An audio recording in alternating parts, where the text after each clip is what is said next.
Hello everybody, this is the next one of my animal videos. I said I was going to do a bunch of them, and since I just did another video earlier, I thought I might as well do a second one now.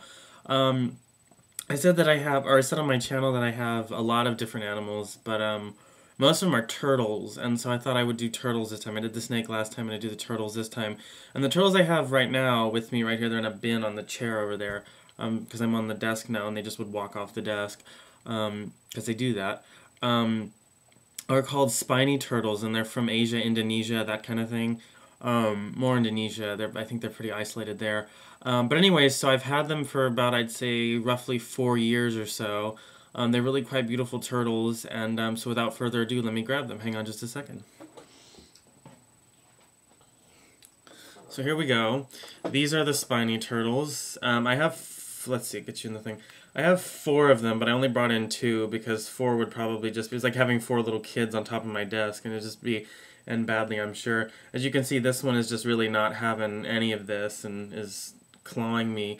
But anyways, you can see they also have very beautiful, beautiful, beautiful bellies, which are called the plastrons. They have really, really pretty bellies, maybe a little bit of fat going on there, but don't tell anyone. And you can see kind of, these are a little bit older animals, and hang on a second. They're a little bit older, and the reason you can kind of tell, well, first of all, this is why they're called spiny turtles, because if you see, they normally have, let's see, how do we do this?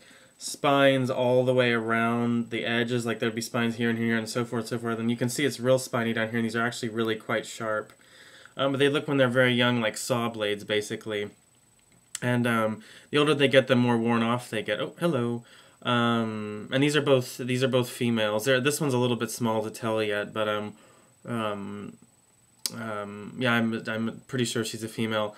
Like I said, I've had them about 4 years or so. They live out in the garage again, in the animal room where the snake does and all that sort of thing. They have a big sort of aquarium type of deal. They live. It's not water. They're not water turtles. They're land turtles. You can kind of see because they're little feet, which she's not going to show me, aren't webbed at all. They have toes, rather, which I don't know if you're going to... Can I have your foot? Let me have your foot. Can you guys see that? She has, like, toes and no webbing at all. And so they really are not very good swimmers at all. They like to go sit in the water dish for hours and hours and hours.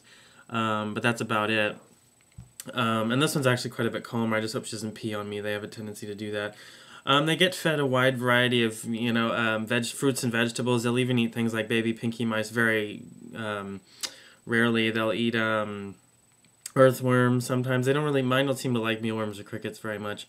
But by far their favorite food in the world, and their reason for living, I think, is banana. They go, absolutely insane for banana. You've never seen turtles move as fast as these move when there's banana involved in the equation. They really actually do have wonderful little personalities. This one is, trying to escape, but they do have wonderful, wonderful, wonderful little personalities, and like any turtle, they're fairly long-lived once they're established and healthy and all that sort of thing.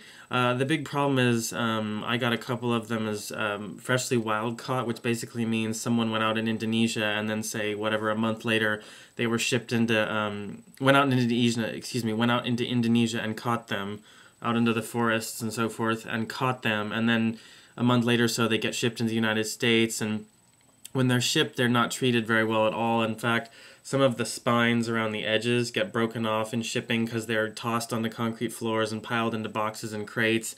Asian turtles right now are in the most danger of pretty much of any turtle anywhere, or any turtles anywhere, not just these, all different kinds of them, big, small, even the tortoises there are endangered at this point, I believe. They're being used up by the food markets and the pet markets and the export for foreign pet markets also. They're also used as medicinal, what would you call it? Like as medicinal elements, I suppose. It's their culture. They're sort of the older part of their culture thinks that, various turtles have holistic effects when taken as sort of a medicine that they really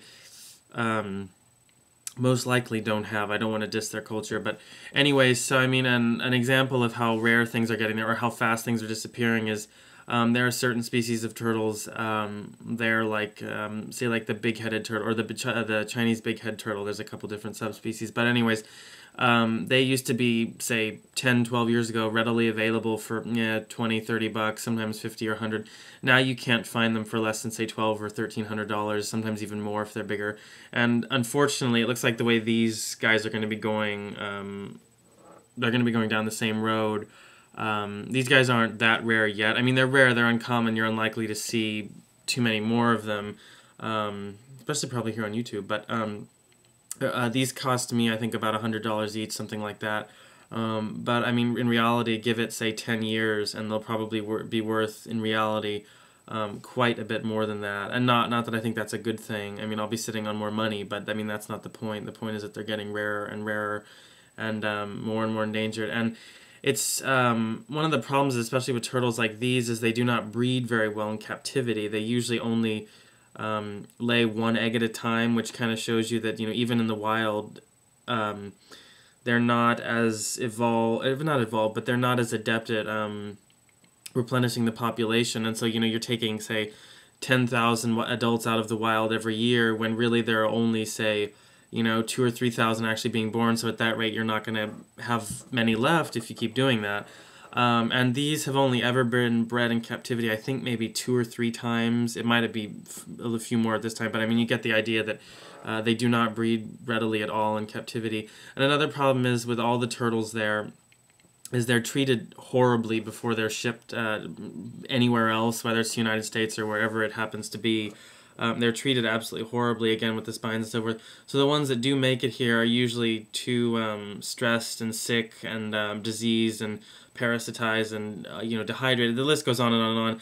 They're in such poor condition that it's very difficult to get some of them to pull through and to get, any decent numbers to survive. So saying, there's actually kind of a statistic that of all the animals that are imported, say, okay, you're going to import 1,000 of these. Of the 1,000 that are imported, roughly half will die in shipping or upon arrival. Half of those will die within the first week. So now you're down to, what is that, 250. And of that 250 that's left, half of those will die within the 6 months after them arriving here. So it kind of shows you that the importation business, at least it has been in past, has been really, really very hard on all these kinds of animals, not just turtles from Asia, too, all over the place, and all different kinds of animals, too. But luckily enough, like I said, these have been in captivity for about 3-4 years here with me. They're very healthy. I had 5, I have 4 now. I lost 1 right off the bat. Yeah, I mean, they weren't too bad to get going. They had some worming procedures to go through, but the medicine was all put on pieces of banana, and so they didn't care at all. But anyways, yeah, so these are the spiny turtles. You can kind of see, actually, I think, let me get this right. They have really pretty little fingers. They've got, I don't know if you guys can see that, but they've got like red on their fingers. Can I see your hand? No. No, she's like, don't touch me. But they kind of have red, bright red on their tips of their fingers. She actually has some red on her face, but you guys probably can't see that.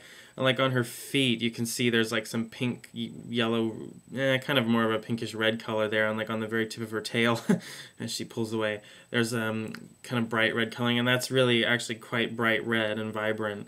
So yeah, but these are the spiny turtles.